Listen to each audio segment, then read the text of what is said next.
professora de História, a presidente Helena Rita, me pediu para ela fazer uma fala no sentido de como a deficiência foi e é enxergada ao longo do tempo.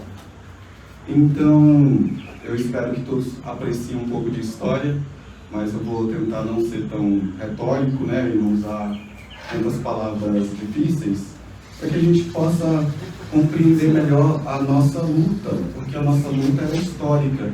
A nossa luta vem de séculos, vem de milênios, né?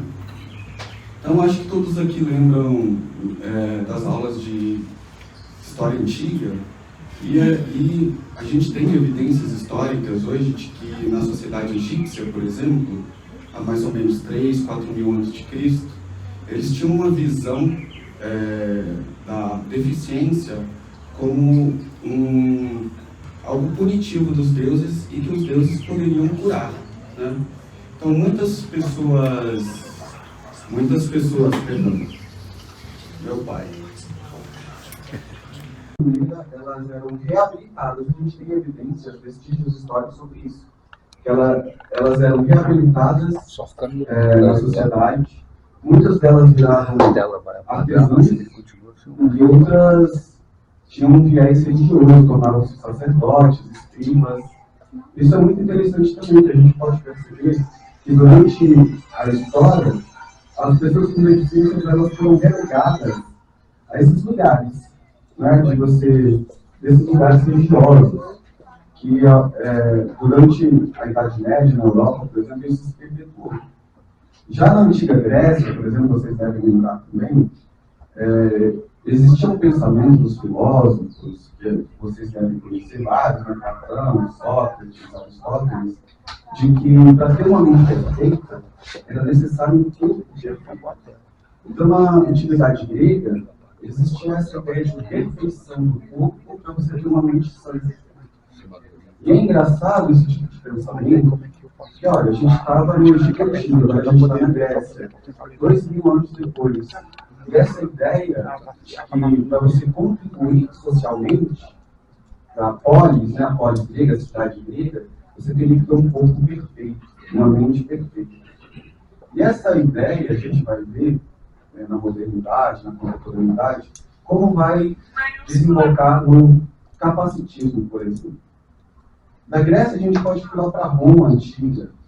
Na Roma Antiga, a gente tem alguns avanços importantes, principalmente no direito romano, de que começaram a surgir lá na Antiga Roma instituições mais voltadas à caridade, que integravam ou tentavam acolher pessoas com deficiências visuais, ou pessoas com deficiências. Isso era bastante importante. E a gente tem relatos, vestígios históricos de que pessoas ricas, pessoas abastadas da sociedade romana, elas, se tivessem um filho com deficiência, seja ela qual for, conseguiam integrar esse filho à sociedade. Nunca conseguiam um posto de destaque, claro, mas, de alguma forma, essa pessoa era incluída na sociedade. Aí, eu não vou me alongar muito, pessoal, mas vou pular direto já para a Idade Média, para a gente compreender, por exemplo, a ideia da Igreja Católica, né? O cristianismo, a ideia não quero fazer nenhuma juízo de valor, apenas fatos históricos, né? Dentro do cristianismo, da Igreja Católica, a gente tinha um movimento de que as pessoas que nasciam com deficiência eram culpadas pela sua própria deficiência por causa do pecado ou pecado dos seus pais. Mas, como tudo na história tem suas contradições, como também na vida, a própria Igreja Católica ela construía mosteiros, conventos, no qual auxiliava as pessoas com deficiência. Só que esses conventos, esses mosteiros, a gente tem que fazer uma reflexão crítica de que esses mosteiros também excluíam, isolavam as pessoas com deficiência.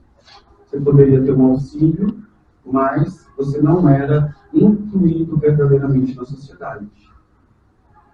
Da Idade Média, nós podemos pular para a Idade Moderna, que é quando começou o Renascimento lá na Europa.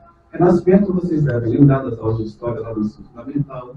São aqueles movimentos renascentistas, né, da arte, da escultura, como Leonardo da Vinci, Donatello, Rafael, que eram escultores, pintores, muito importantes do período renascentista.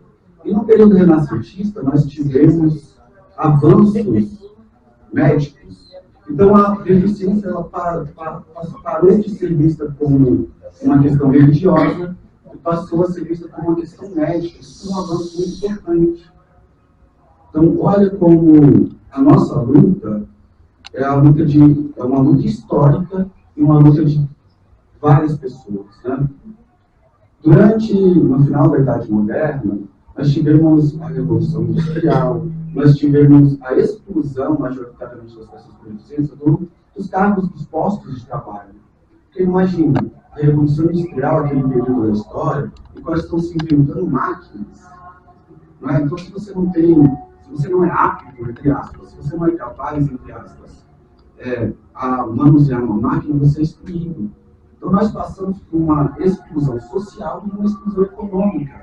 Como é que nós, pessoas com deficiência, teríamos as condições de acessar a sociedade, acessar a cidade, acessar os bens de consumo, se o trabalho nos era negado?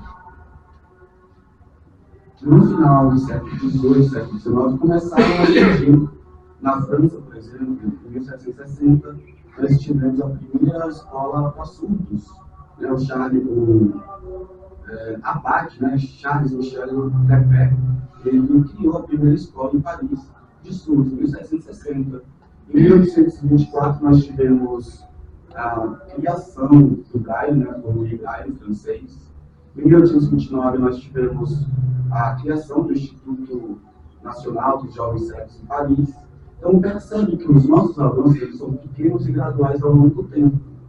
Eu comecei toda essa história falando da antiguidade para a gente compreender que cada pequeno passo que a gente dá em direção a um mundo mais acessível, a um mundo mais inclusivo, é muito importante. Porque a nossa união enquanto pessoa com deficiência é muito importante. Porque quando nós conquistamos um direito, esse direito é para todos nós. Então isso é muito importante. Agora, para finalizar minha fala, se vocês estão cansados, né, a história fica, às vezes, é muito terminante, mas, para concluir, né, eu chego no século XX, na idade contemporânea, parece que a gente tem um retrocesso cultural, social, que foi as ideias eugênicas. Vou explicar o que é eugenia. Eugenia é aquela ideia que surgiu não só na Alemanha, mas em países como os Estados Unidos, Suíça, Suécia, na própria França, de que, se a gente pensar bem, lembra um pouco a filosofia grega, do corpo perfeito. Que a ideia de eugenia é você nascer bem, eugenia vem do grego, significa bem nascido. Então, o que eles queriam dizer com isso? Aqueles que não tinham nenhuma incapacidade, nenhuma desabilidade, como diria os ingleses, disability, né? Nenhuma desabilidade, nenhuma incapacidade. Isso desembocou, sabe no que, galera? No nazismo, na Segunda Guerra Mundial. Então, as primeiras pessoas a serem excluídas socialmente, a serem mortas no nazismo na Alemanha, vocês sabem, a Segunda Guerra Mundial, durante 1939 a 1945, tivemos o holocausto dos povos judeus, ciganos, não é? Mas as primeiras pessoas que foram mortas pelos nazistas foram as pessoas com deficiência. Existia uma política pública na Alemanha nazista chamada Ação P4, que ela matava as pessoas, crianças, jovens com deficiência. Então, essas pessoas foram as primeiras a morrer. Mas a reflexão é muito importante para a gente continuar a nossa luta, para a gente continuar a luta pela acessibilidade, pelo conhecimento, pela nossa inclusão na sociedade. Porque esses pensamentos não morreram.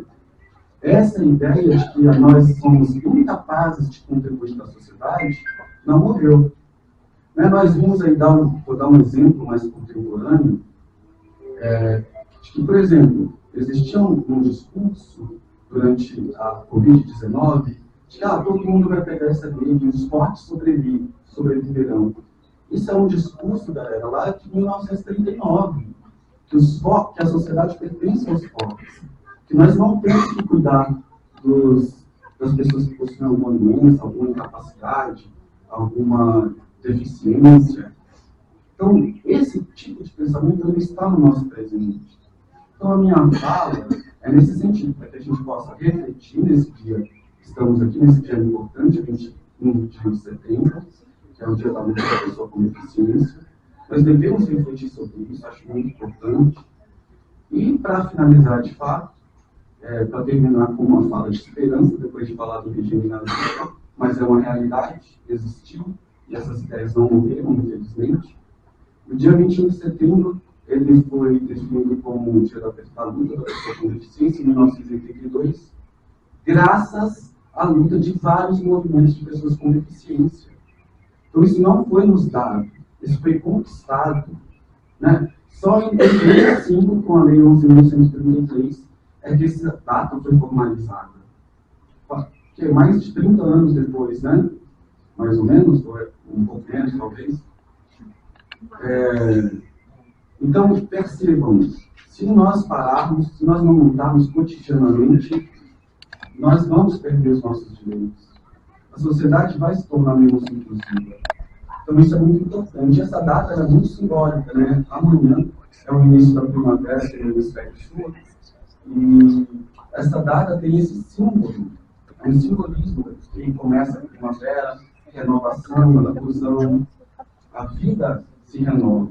Então, para finalizar, eu espero que a minha fala tenha contribuído de alguma maneira para a gente refletir nesse dia, e que hoje e amanhã possa ser dias mais inclusivos para nós, e dias de lutas também, porque é muito importante, não só dias de lutas, né, mas também para que a gente consiga conquistar mais direitos e tornar a sociedade mais inclusiva. Muito obrigado pela atenção de vocês. Diego, uma pergunta antes de concluir.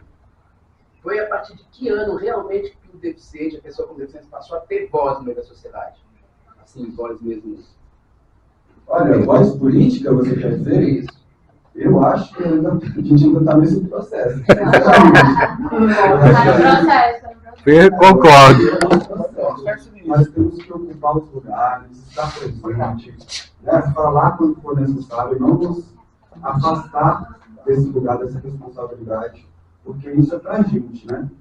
Certo? Ok. Obrigado, pessoal.